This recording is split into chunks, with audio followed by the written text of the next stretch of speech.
No doubt you've heard there's a fentanyl crisis, but how do we talk to kids about the drug, and what are some signs someone you know may be using it? The problem may be more widespread than any of us can even imagine, but there are some things we can do to be prepared. Here with more, Kylie Buchanan, Youth Advocacy Specialist with the Arizona Department of Child Safety. Welcome. Thank you.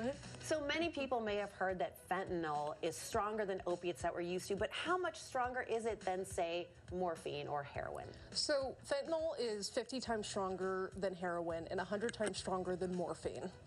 Wow. Yes. And just a couple grains of it, like the amount of some grains of sand could be lethal? Yes, so just a few grains of sand, I believe it's 2 or 3. I don't know if you can imagine that at all. But just those grains can be a lethal dose for an adult, let alone a child. And is fentanyl finding its way into pills, street drugs that look like they're from a pharmacy? It looks like it's standard Xanax or Percocet. Yes, so we do see that common in street drugs. We see it with what you said, the Percocets and things like that. It's cheaper to produce, it's faster, it's easier, and a lot of the times we don't know what are in those street drugs. You work with teenagers from 14 years old. What are some things that parents can look for? It's definitely the signs of irrational behavior, mood swings. They can very much change whether they're actively on it or they're going through a withdrawal process. So it's okay to have that uncomfortable conversation and to talk about it and say, hey, I'm here for you. It's okay. We're going to get through this together. Let's talk about Narcan. What is it? How safe is it? And who should have it in their home? Yeah, so Noxolone, which is better known as Narcan, is an over-the-counter pharmacist drug that basically you insert it through the nose. It's a spray, just like the allergy meds that you're given, and it blocks those receptors to make sure that you don't experience that overdose on fentanyl or press pills or what you're taking.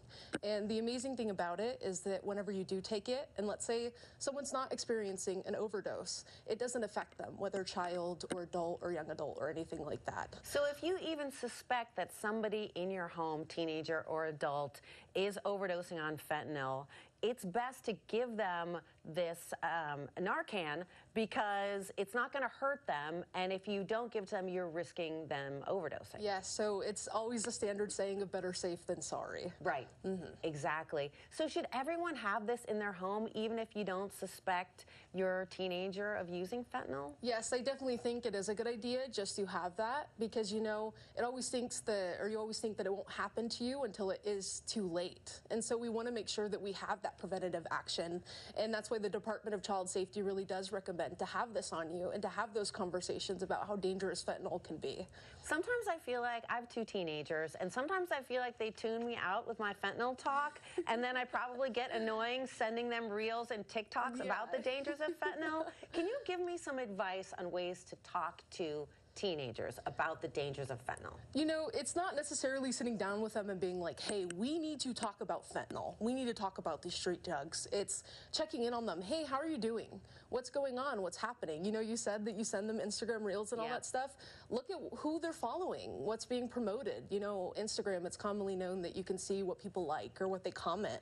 So see what they're in the loop with, know what's going on. Checking in on them. Is there anything that's worrying you? Are you okay? Are you seeing things that you don't like? Just making sure that you have that comfortable position and feeling that they know that they can go to you and talk about these scary things without being ridiculed. Are things worrying me? I'm a mom. Things are worrying me 24/7, and especially this. And I feel like as somebody who's Gen X, I can kind of understand TikTok and Reels, but Snapchat loses me. And from what I've read, a lot of people are acquiring drugs that contain fentanyl on Snapchat. Yes, so we do commonly see that, at 24 hours, the snap is gone in the regular setting. So again, it's really just like, hey, what's going on? What are you looking at?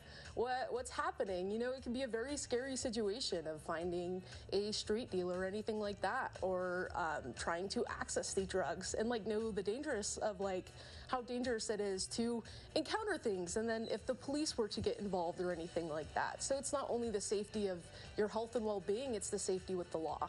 That is such a great point, because you can tell your kids all you want, this is dangerous, a couple little kernels can kill you, but if you tell them, hey, you're going to get in big bad trouble, that's also effective. Thank you so much for everything. If you want more information about anything we discussed, some help talking to your kids about fentanyl, you can go to the Arizona Department of Child Safety's website or check out our website, cw7az.com. Thanks again. Thank you so much.